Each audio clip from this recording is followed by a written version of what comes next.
Hi everyone, and welcome to our fifth and final big conversation, and today we will be looking at gender. So we've got Gudrun with us, past president, to have a little chat through this issue. So going back to the results of our discrimination survey, female vets were more likely, significantly more likely, to have experienced discrimination than our male counterparts at 19 and 8% respectively. And both surveys indicated that gender discrimination was more likely to go unreported than race discrimination, which is actually quite a significant factor there. And it also showed that there was this perceived resistance at the level of hiring when it came to gender as well. So, Gudrun, thank you for being here. What do you think about these results, your initial responses? I think, as I've said before, I'm not surprised by them. Mm-hmm. I think the most surprising thing is that I'm not surprised by them. Okay. I think we've done a lot of work in this area across the profession, starting at the Vet Futures, with the Vet Futures looking at the ambitions and then moving that forward. We've had a lot of evidence before around this, and this report again is extremely valuable and highlights some quite serious issues. From what BVA has done in the past, we've seen lots of areas around discrimination, retention, recruitment that we know is a problem.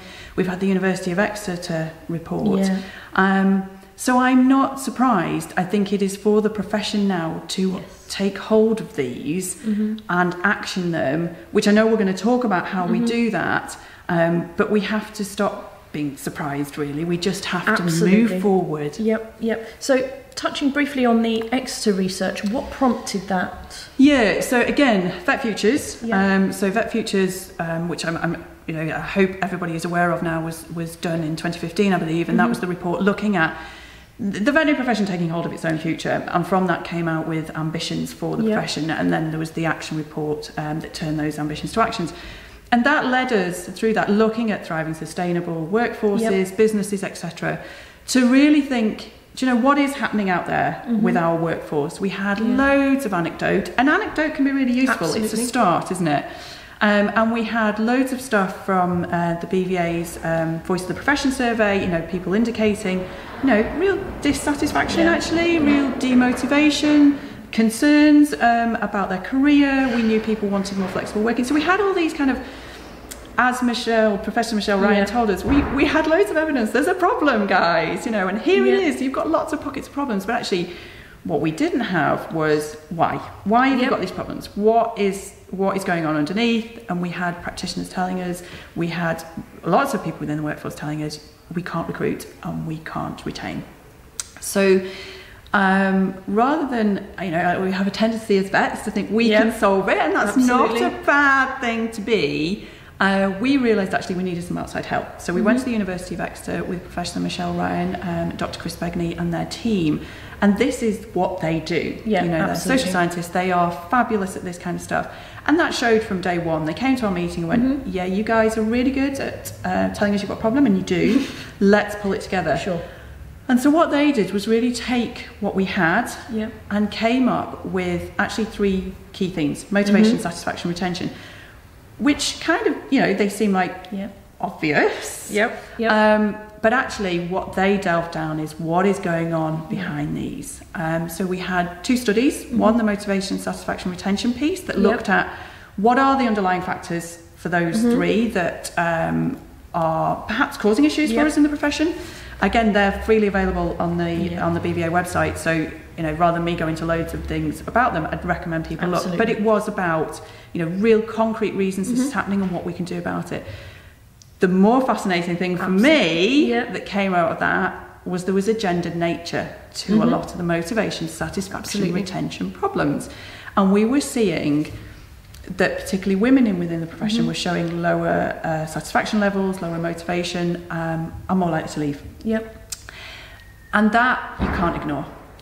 So we shouldn't be able to, but you're aware that there's been some criticism of the paper, trying to dismiss the findings. Should we talk about that for a bit? So you're right. We can't ignore it. We didn't at BVA. And so we did an experimental study with the University of Exeter. And that experimental study without doubt, and people can read it for themselves, showed there is gender discrimination within the profession. There's gender discrimination within pay and for prospects and for career pathways, etc. Number of things within that report that showed real gender discrimination. And that was fascinating. You know, that really was. It was a bit of a shake-up, a bit of a wake-up call. And the really interesting thing you mentioned about we shouldn't ignore it is we, you know, as BVA, have been out there proudly talking about this at a number of events, doing lots of lectures, conferences, all those kind of things. And it's been really interesting. So when you're talking around this in a conference and a lecture, there's a lot of people really with you, you know, really ready to embrace it, really want to do something. But there is the kind of shock and awe within the audience where you see people's faces, and initially there's the sort of a very uncomfortable feeling when you're talking about this, and I completely understand that. And then there's the sort of feeling of, well, I'm sure it doesn't happen. And then you put the results up, and then there's that, oh my goodness, it really does. I feel very uncomfortable about it. And what we have to translate is that feeling of uncomfortable into action. Absolutely. So we have had criticism about the report, you know, why have we focused on this? And actually, the best defence we've had when we've had criticism is actually people in the audience who have embraced it and said, no, this is real. Thank you for doing this. We as a profession now have to take this on. And that's my message, I think, is don't ignore the problem. It's not going away. This is affecting our profession at all levels. It's not an age specific. This is every level. And yes, we're talking about gender discrimination, particularly affecting females. But what we've seen is actually, you know, when we talk about things that people presume to be of a gender nature, like part-time and flexible working, this is not a gender issue, for want of a better word. This is something that we need to embrace. There are as many men who wish to take time off for caring duties, for lifestyle, for other things, and this is the way that we need to embrace it. Absolutely. So I think my message is believe it and action it. Don't ignore it. And talking about two things, so actioning it and a gender pay gap. So actioning, we'll come back to that about our Good Workplace Working Group, but the gender pay gap. So there was a recent report in the Vet Record, is that right? Yeah, so we've looked at gender pay gap over a couple of years, and the Vet Record has reported on it. So there's two areas around gender pay gap. There's obviously within a business reporting the gender pay gap. And we know that nationally, not just within our profession, there are gender pay gaps. Absolutely. We know that within the profession there is a gender pay gap. And again, people have come back and said, well, that is because there are more females in lower paid roles and more males in higher paid roles. Now, that statement alone, I think we have to work on. That might be something you can say about the gender pay gap, but that is not something we should be saying in 2, 3, 4 years' time about the gender pay gap. And we know actually from the University of Exeter report that around satisfaction, retention and motivation, a lot of it is around fitting in. So you look up to those above you, whether that's within your practice, within your research department, within your academia, wherever that might be, your organisation, and do they look like me? Absolutely. So if it's all of the same gender, same socio-demographic, that is not representing our workforce or our clients, actually. So there's that aspect. But also there is research done, certainly the CM research in the Vet Record, and others that has shown that like for the same job, there is a pay gap. And that is exactly what the University of Exeter experimental study found. Same vet, same questions asked, etc., etc., significant pay gap. So it's real. And I think that report you're talking about, the specific numbers was a male partner would get 69,000 and a female 51,000. So that's a huge difference. Same job, same position, same everything, just on the basis of genders. That's pretty shocking. Yeah, it is. And again, we have to accept this is happening and action it. I think, you know, I've written a few things about this. I know we've talked about it. We've done a lot at BVA on it. And I remember doing one blog post and I was thinking, you know, what can I write that's different? And actually I went back to articles I'd written in 2014 and 2015 and I did paste and copy and paste. And I said that in the blog post, I am copying and paste, not because I'm being lazy, but it's the same problem. We cannot be here in 3 to 4 years' time because all that will happen is we will lose good people. and we will not be able to recruit and retain a fabulous workforce that we have. And this is not just, there is a gendered discrimination problem, but we have to really assess how we work and our workforce for the fairness of everybody working in it. Which feeds in nicely to the Good Workplace Working Group that you're chairing for us. So do you want to talk about, what that's about, what we're working on, what we hope the outputs will be? Yeah, so, a lot of people, and I understand, there are reports out there, we do research, so it's the kind of great what's next. And that's sometimes where we all fall down. And we obviously decided here at BVA that the what's next was vital.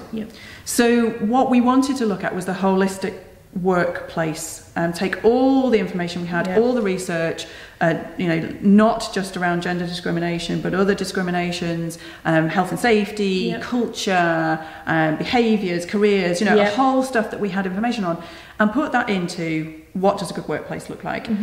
And sometimes I think, you can have such a problem that's so big that you get paralysis and you just kind of don't know what to do. And I think the idea behind this working group is that actually, because we've got a really diverse working group of people within the profession, we can take that big problem and break it down to chunks. And that's what we're doing. So we're breaking it down to chunks. We're working to a kind of themes document, and I've just got it here in front of me, so just to give people a flavour of what we're looking at. So the working environment is one theme, so that's kind of looking at good physical and mental well-being. And then and the culture of psychological safety, and health and safety. And we're also looking at career pathways, equality across for all, and how do you work that with clients and customers, etc. We're looking at personal and professional development, because we know that can be a real sticking point for people. And appropriate recruitment and retention. So what are we not doing in the profession that we can learn from other professions to really make that initial transition period good and keep good people. And also the dual responsibility of employers and employees. So it's not just one. So the idea behind the work group is to take all of these themes, get evidence from within the profession, but also outside the profession, so to look wider. Bring that together and to bring a guide. We'd love to kind of bring in some voluntary code, that would be amazing, but to bring a real guide for employers and all workplaces in the veterinary profession. So this is not just practice. This is academia, laboratory, research, farm, government. We are working with everybody that is within the veterinary sphere. And so that's kind of where we're going with it. And I think it's to empower then businesses to use it, because where you work is very different than where I work. How many you employ is different than how, and actually just as managers, people are different. So it's not to kind of go, do this, and this, and that, the world is fine. And some of it is about signposting, because there's some great stuff going out there. There's My Matters doing stuff, there's the BVED, spoon holders, there's lots of the BVLGBT+, there's loads of groups out there working on a lot of these things that we've identified through Vet Futures and BVA. So it's not to reinvent stuff, it's to signpost and actually to make people think, hopefully. And I sit on the group as an officer, and one thing that's come out for me is that actually it's a culture, and what's right for one person isn't necessarily right for the next. So actually this is not about making all workplaces the same, it's actually empowering people to recognise what workplace and what culture works for them. Absolutely, and I think that's why the dual responsibility of employer and employee is so important, because somewhere that isn't right for me may be right for someone else, and that's for me to recognise as well. But what we're trying to do with the group is to find that, what does make a good, safe, happy, motivated workplace for everybody, and then there is that responsibility on the employee as well to make sure they, that's what they fit with, and that they can help make that culture as much as anybody else. So, just to sum up, what do you think the next steps would be in terms of gender discrimination specifically? So I think, going back to where we talked to, it's accept the research, accept it is there. And I think actually we need to look at positive ways of tackling it. And for me, that is around processes that are applicable to businesses. There's no point in having a head off policy that says we don't have any discrimination, etc. What does that mean on the workplace? Exactly. What is that within your field? We take the area of pay alone. Yep. You know, are there robust processes to work out pay? Yep. That say you and I work in the same place, and you get paid this and I get paid that. How do we know? Can we have that conversation? We're very British, so we don't. We need to, but how is there transparency that I know I will be paid this because of this, not because of anything else? And I would say that it is for people to learn. Now, there's a lot of discussion around going on courses, etc. And while I think it is useful and educating yourself is vital, actually, if you don't put that into action, it is no good. So what we need is processes that make sure things are fair and transparent. If you are doing an interview, do you have a fair and transparent process that me as an outsider could come in and evaluate how you have done that and say, yes, that's a fair and transparent process.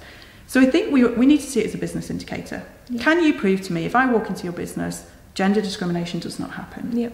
And I guess that extends to other discriminations on a wide scale totally. as well. I mean, all we're talking about here is gender at the moment, but we know from the report that's just been done, and we know from the working group, and we know from BVEDS that discrimination is wider than just gender discrimination, obviously. And the thing is, a lot of this is applicable. Absolutely. It is accepting it. Absolutely. It is looking that we all come from different places. We all may have unconscious biases. We need to challenge ourselves. Absolutely. We need to challenge our business. We need to have fair and transparent processes.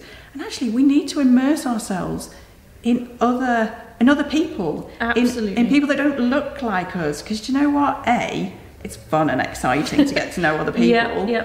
But also, that's the best way of overcoming if you have unconscious biases. We all grow up in our own bubble. Absolutely. So we need to broaden ourselves, and so I think there's a lot of things we can do. First point is to accept we need to do it, and not be shy, and not be shy to talk to people. Absolutely. Brilliant. Well, thank you, Gudrun. No problem. I hope you've enjoyed our hashtag Big Conversation sessions. Please carry on. Use the hashtag on social media. Contact the office directly if you want to carry on the conversation. We're always here. So thank you very much for watching.